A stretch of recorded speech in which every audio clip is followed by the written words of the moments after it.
Bismillahirrahmanirrahim. Alhamdulillah sejak tahun 2015 saya berkeliling ke pelosok-pelosok daerah karena ada pikiran yang mengganjel.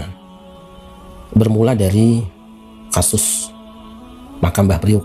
Kebetulan saya diundang ceramah oleh Pak Wali Kota Bambang Sudiono untuk memberikan nasihat pada sambutan di peringatan Maulid Nabi di lapangan belakang kantor Wali Kota Jakarta Utara. Waktu itu bareng dengan Cici Paramida yang bernyanyi gambus. Sebelum kita mulai pengajian, saya diundang untuk masuk di ruangan kamar Pak Wali Kota bersama Lantamal dan Dandim kalau tidak salah. Pak Wali Kota menyampaikan bahwa ini sedang ada masalah di utara. Masalah apa Pak Wali? Masalah kuburan yang disebut dengan kuburan Mbah Priuk. Jadi yang benarnya bagaimana itu? Kata beliau, sebenarnya kuburan itu sudah dipindahkan ke Dobo, sudah tidak ada.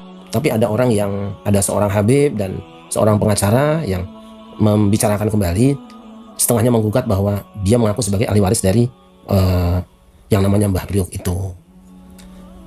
Jadi setelah itu kita selesai saja, tidak ngobrol lagi. Nah, kira-kira 1-2 minggu kemudian saya diundang lagi di kediaman beliau karena beliau akan umroh. Masih ngobrol itu lagi. Pas pada hari beliau akan umroh itu kejadian ribut di tanah itu. Kalau cerita yang kita baca bahwa itu orang dari Palembang yang akan ke Kalimantan kalau tidak salah, tapi wafat di kapal laut, kemudian menepi dan dikuburkan di tanah Pelindo itu. Nah, dari situ saya mulai berpikir, namanya Habib Muhammad Al-Haddad. Setelah ramai ribut, Pak Yusuf Kalla, Pak Kiai Ma'ruf Amin dan para tokoh termasuk Habaib juga kumpul mengadakan mubahasah. Kesimpulannya adalah bahwa cerita tentang Mbah Priuk itu palsu. Dipindahkan dulu, sudah pindah kuburannya ke Dobo, tapi setelah itu dikeramatkan, padahal itu tanah kosong. Tapi memang kijingnya kemudian dipasang lagi. Itu adalah hasil dari investigasi tim yang sengaja dibentuk oleh Pemda DKI dan Majelis Ulama Indonesia, melibatkan Pak Yusuf Kalla, Kiai Ma'ruf Amin, dan termasuk ahli sahab yang pakar sejarah itu. Habaib juga diundang.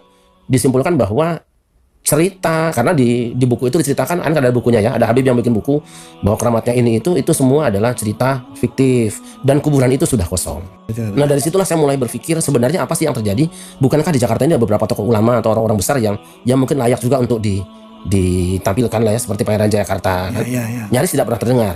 Kemudian Guru Mughni, Kiai Abdullah Syafi'i, Kiai Romli kan, itu kok hilang ceritanya. Kiai Nur Ali, Ki Zayadi juga hilang namanya, padahal mereka adalah tokoh-tokoh yang bahkan Syekh Junaid juga itu hilang. Saya mulai berpikir sepertinya dia tidak berdiri sendiri. Nah, ketika saya bergerak, satu hari akan acara dengan TV One di ceramah di kuburan Sunan Kalijaga, saya mampir di satu masjid. Di situ ada ruangan yang dikasih kelambu. Saya kan tukang ziarah ya. Saya tanya sama penjaga kotak amalnya, "Mas, ini yang dikasih kelambu itu apa?" Kata beliau, "Itu Syekh Jumadil Kubro di Terboyo." "Saya boleh masuk?" "Boleh." Saya coba masuk. Kok nggak ada kuburannya? Cuma kelambu aja. Saya tanya lagi ke dia, "Nun sewu Mas, ini kok nggak ada kuburannya nggih?" "Memang nggak ada, ini cuma petilasan." Tapi sekian tahun kemudian, kok sekarang ada tulisan besar makam keramat Syekh Jumadil Kubro. Dan itu ada kuburannya.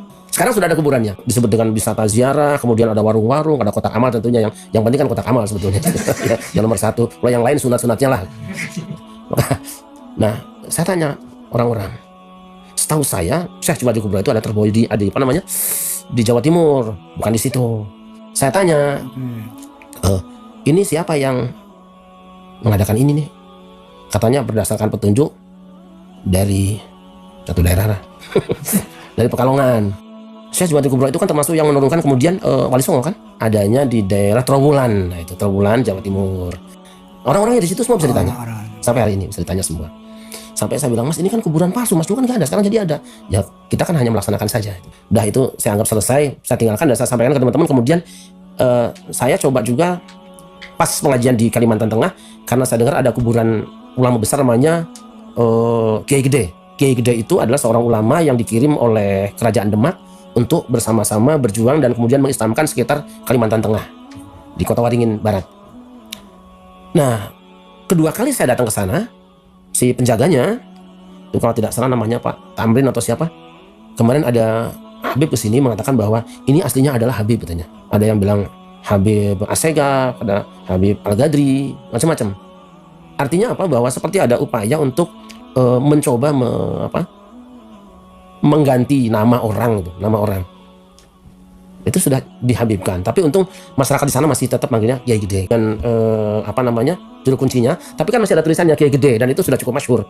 Itu ada masjid yang umurnya sudah 500 tahun lebih dari kayu semua di situ. Jadi mungkin tidak bisa mengganti langsung karena tulisannya juga besar dan masyarakat sudah tahu. Tapi bahwa itu aliasnya sudah ada, alias Al Habib anu. Ada di sejarahnya kan tertulis di situ bahwa namanya Kiai Gede saja, orang Jawa, yang dikirim oleh kerajaan Demak karena di sana kan sedang terjadi sesuatu ya, ada konflik, terus minta bantuan. Beliau ada seorang ulama berangkat membawa 40 orang jamaah sehingga bisa sholat Jumat karena mazhab Syafi'i. Dan di sana ada semacam perjanjian kalau bisa memenangkan konflik ini maka kami akan masuk Islam. Allah izinkan dapat kemenangan. Masuklah Islam. Tidak pernah orang mengenal namanya siapa-siapa kecuali Kiai Gede aja. Kemarin salah seorang ustadz di Sampit saya minta untuk mengulang ke sana. Coba tanyakan apa benar pernah ada orang yang menyebutkan bahwa kuburan itu adalah Habib. Iya disebutkan. Dan ada beberapa Habib. Ada Habib Segaf, ada Habib Al-Ghadri, ada Habib kalau nggak salah begitu. Nah ini saya anggap sepertinya ada upaya sistematis dari orang-orang tertentu yang ingin memutar balik sejarah. Saya dapat lagi dari Jawa Timur di daerah Dukun namanya. Ada jemaah kita di sana yang melaporkan bahwa di sini sudah ada sekitar 17 tahun ada haul namanya Mustafa Al-Maghribi. Saya tanya aslinya siapa? Kalau aslinya dulu namanya bukan itu, namanya Kiai Kalbakal. Nah saya tanya, siapa yang merintis mengadakan haul tiap tahun dengan nama Mustafa Al-Maghribi? Sama dengan yang tadi itu. Waduh. Habib yang dari Pekalongan itu? Iya. Ini nggak fitnah nih Kiai? Enggak lah, kita bisa telepon orangnya juga sih. Oke, soalnya berat nih kan kalau nggak benar kan nggak apa? Dosa lah. Dosa kan? Dosa lah. Dosa besar itu. Dosa besar.